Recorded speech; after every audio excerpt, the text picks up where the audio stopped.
और यतिन मोता हमारे साथ मौजूद हैं बातचीत करने के लिए इन नंबर्स पर। यतिन, एक्सपेक्टेशंस तो यही थी कि क्योंकि कंपनी के प्रोजेक्ट्स भी काफी कैंसिल हुए थे, थोड़ा एनवायरमेंट भी ग्लोबली मैक्रो हेडविंड्स भी हैं जिसकी वजह से नंबर्स म्यूटेड थे, बट नंबर्स से ज्यादा इंपॉर्टेंट है जो कंपनी ने अपनी FY24 की जो रेवेन्यू गाइडेंस है उसको शार्पली कट किया है फ्रॉम 1 to 3.5%। अब नई गाइडेंस दी है, प्रीवियसली 4.7% थी।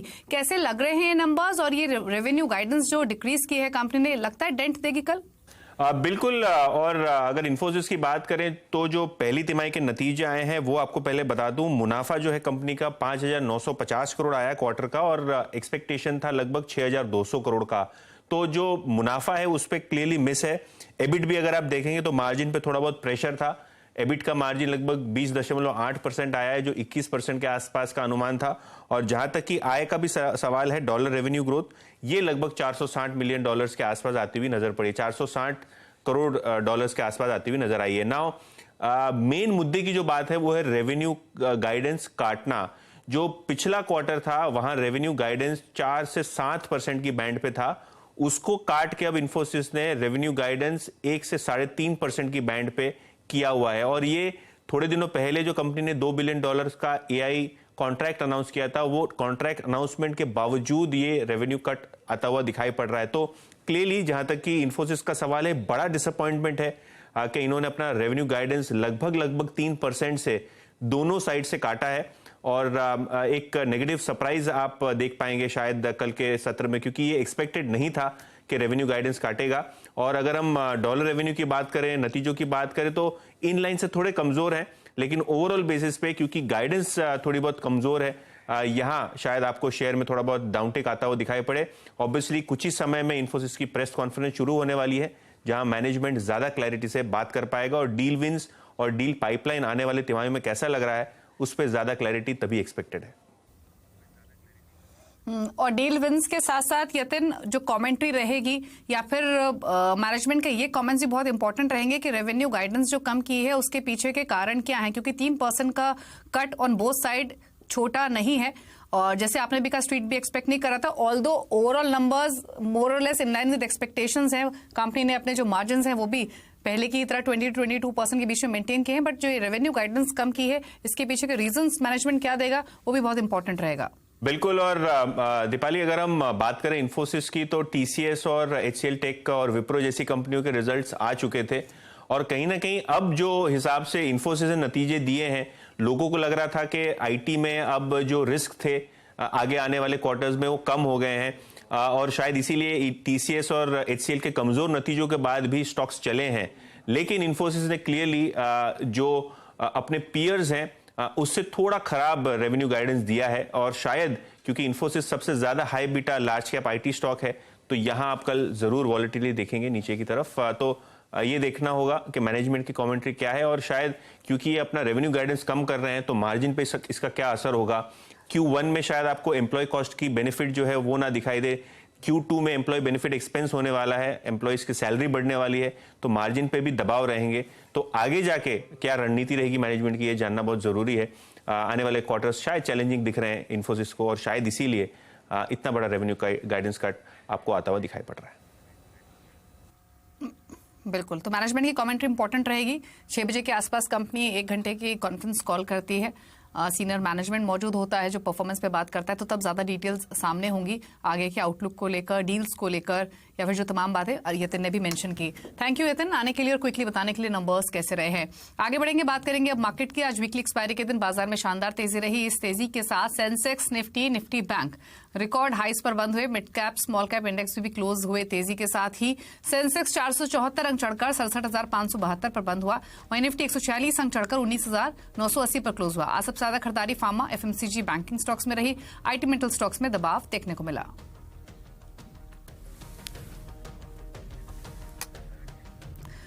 और निफ्टी 21,000 का आंकड़ा छू सकता है, ऐसा कहना है goindiastocks.com के फाउंडर राकेश अरोड़ा का। उन्होंने आगे कहा कि इस तेजी के बीच बैंकिंग, IT और फाइनेंशियल सेक्टर अच्छा कर सकते हैं। अगर मैं फंडामेंटल्स के हिसाब से देखूं तो मुझे लगता है कि हम 21,000 के नजदीक तक जाने का दम रखते हैं और जिस तरह से FI इनफ्लोज चल रहे हैं काफी हद तक ये पॉसिबल भी है।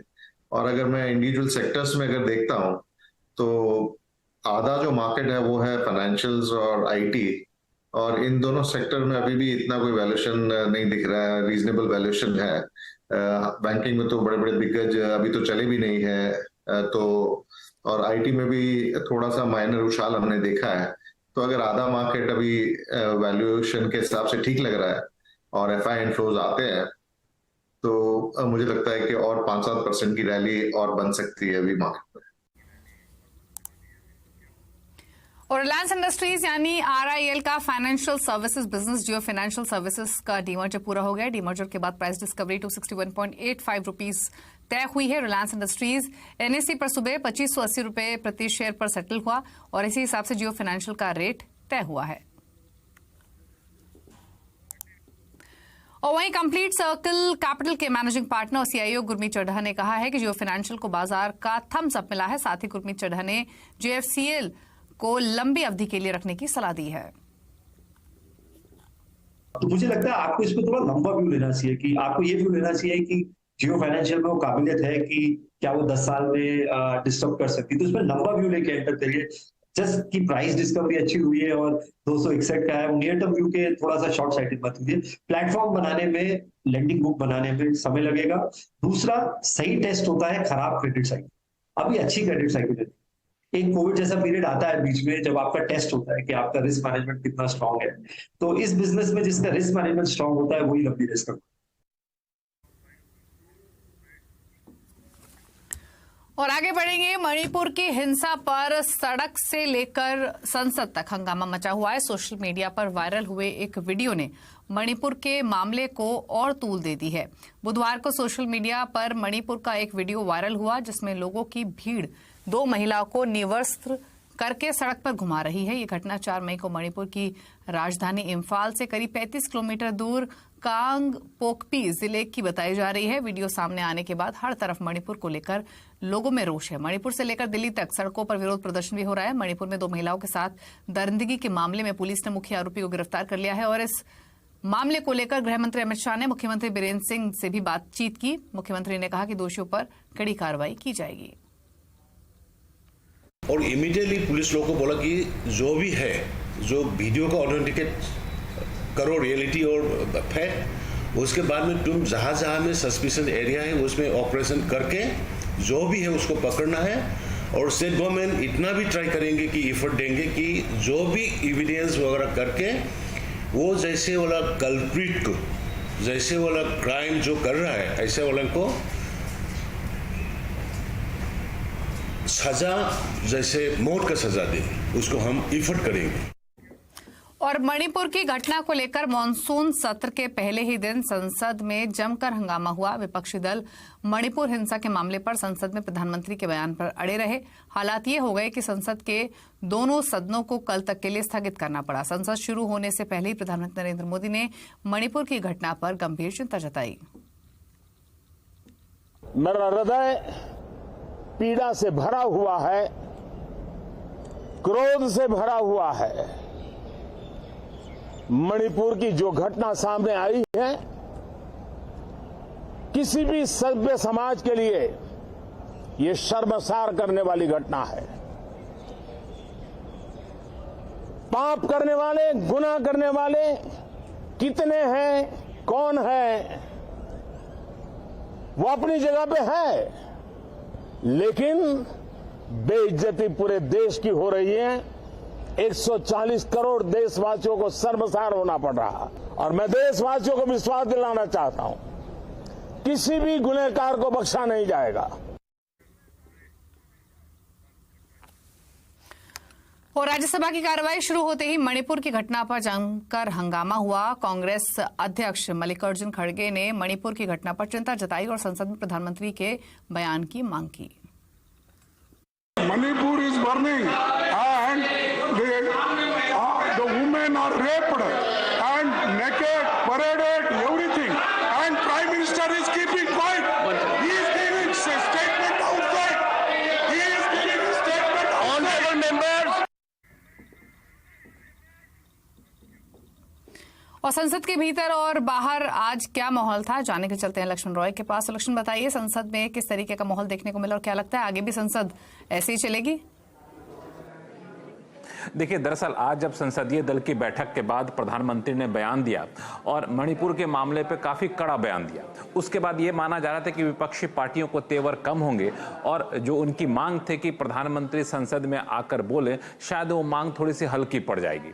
लेकिन ऐसा हुआ नहीं। दोनों सदनों की जब कार्रवाई शुरू हुई तो काफी ज्यादा हंगामा हुआ और हंगामा इस बात को लेकर था कि विपक्ष ये कमर कस के आई थी कि सरकार को घेरना है और विपक्ष ये बार बार आरोप लगा रही थी कि मणिपुर में सरकार पूरी तरह से विफल रही है और प्रधानमंत्री को इसको सामने आकर अपना बयान देना चाहिए, सदन के भीतर बयान देना चाहिए। जबकि सरकार इस बात पर अड़ी रही कि हम मणिपुर समेत सभी दूसरे मुद्दों पर चर्चा करने को तैयार है, पहले चर्चा कैसे होगा, किस कानून के तहत होगा, ये आप तय कर लीजिए। लेकिन वो सहमति बनी नहीं, हंगामा होता रहा। इस बीच बिजनेस एडवाइजरी कमेटी की बैठक हुई जो ये तय करते हैं कि सदन में किस किस मुद्दों पर चर्चा होनी है, किस बिल पर चर्चा होनी है। तो उस बिजनेस एडवाइजरी कमेटी की बैठक में भी काफी ज्यादा हंगामा हुआ और कांग्रेस समेत विपक्षी पार्टियों ने उसका बहिष्कार कर दिया, क्योंकि इस कमेटी की बैठक में लाया गया था दिल्ली अध्यादेश से जुड़ा हुआ बिल जिसको सरकार लाना चाहती है, जिसके पक्ष में न तो आम आदमी पार्टी है न तो कांग्रेस है, तो उसका विरोध हुआ। तो वहां पे भी बैठक में भी विपक्षी पार्टियों को तेवर काफी ज्यादा आक्रामक थे। तो अब जाके मुझे लगता है कि ये बहुत जल्द मामला सुलझ पाएगा, संसद सुचारू तरीके से चल पाएगा, कहना मुश्किल है, क्योंकि लंबे समय बाद विपक्ष पार्टियों को एक नया मुद्दा बना है, सरकार को मिला है सरकार को घेरने के लिए। अब तक महंगाई के मुद्दे पर सरकार को घेरती थी, अडानी मुद्दे पर सरकार को घेरती थी, अब मणिपुर का मुद्दा मिला है सरकार को घेरने के लिए। तो विपक्ष हर वो मौका अपने हाथ से नहीं गंवाना चाहेगी जिस तरीके से सरकार को घेर सके। मणिपुर मुद्दा शांत होगा, फिर अध्यादेश, दिल्ली अध्यादेश का मुद्दा उठेगा, यहां भी सरकार को घेरने की पूरी तैयारी है। तो अगले कुछ दिनों तक इसी तरीके से हंगामा जारी रह सकता है, गतिरोध बना रह सकता है। अब सरकार के सामने चुनौती ये होगी कि इन गतिरोध के बीच में कुछ जो महत्वपूर्ण बिल है उसको कैसे पारित कराया जाए। शुक्रिया लक्ष्मण आपका ये डिटेल्स बताने के लिए। तो देखना होगा कि कैसे चलता है आगे का सत्र, लेकिन आज तो काफी हंगामा हुआ और सुप्रीम कोर्ट ने मणिपुर की घटना के मामले में खुद संज्ञान लिया है और केंद्र सरकार को कार्रवाई करने के लिए कहा है। सुप्रीम कोर्ट के चीफ जस्टिस ने यह भी कहा कि अगर सरकार कोई कार्रवाई नहीं करेगी तो वो खुद इस मामले में एक्शन लेंगे। सुप्रीम कोर्ट ने केंद्र और मणिपुर सरकार से पूछा कि अपराधियों पर कार्रवाई के लिए आपने क्या कदम उठाए हैं। चीफ जस्टिस ने कहा कि सांप्रदायिक संघर्ष के दौरान महिलाओं का एक औजार की तरह इस्तेमाल कभी स्वीकार नहीं किया जा सकता, ये संविधान का सबसे घृणित अपमान है। इस मामले में अगली सुनवाई कल यानी शुक्रवार को होगी।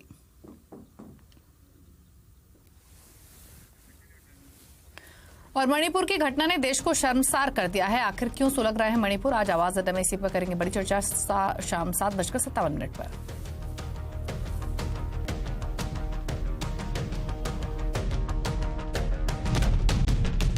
अब देख रहे हैं आवाज समाचार और बात करेंगे मॉनसून अपडेट की। भारी बारिश के चलते जगह जगह तबाही का मंजर दिखाई दे रहा है।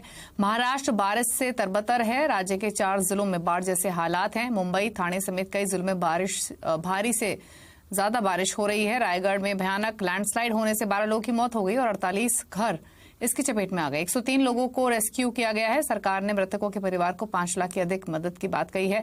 मुंबई, ठाणे, रायगढ़ और पालघर जिलों के सभी स्कूलों को बंद कर दिया गया है। मौसम विभाग ने महाराष्ट्र के 10 जिलों में ऑरेंज अलर्ट जारी किया है।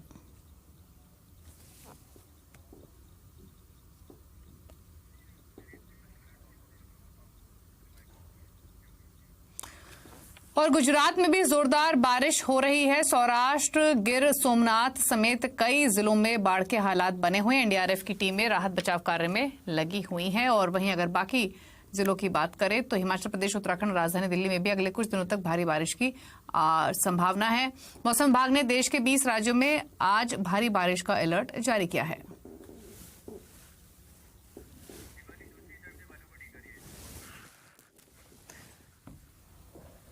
और अब ओटीटी पर जो हिंसा, मारधाड़ और अश्लीलता है उस पर निगरानी बढ़ सकती है। सरकार ने ओटीटी प्लेटफॉर्म से कहा है कि वो अपने स्क्रिप्ट को रिव्यू करने का एक सिस्टम बनाए, एक कमेटी बनाए जो शो दिखाने से पहले स्क्रिप्ट को रिव्यू करे। सरकार ने इसके लिए 2 सप्ताह का समय दिया है।